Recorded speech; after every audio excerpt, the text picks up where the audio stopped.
Assalamualaikum warahmatullahi wabarakatuh. Begitu banyaknya amal ibadah yang boleh kita kerjakan pada bulan Ramadan ini. Sampai tak terbuat, begitu banyaknya yang boleh kita lakukan.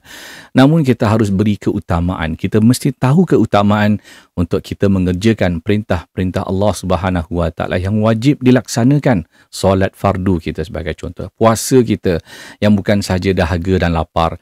Mata kita, mulut kita, pendengaran kita, hati kita, semua harus kita jaga terlebih dahulu sebelum kita memikirkan tentang nak kejarkan solat tarawih sebagai contoh. Kita fikir tentang kewajipan kerana Allah Subhanahu Wa Taala mencintai amal ibadah yang telah Allah wajibkan ke atas hamba-hambanya.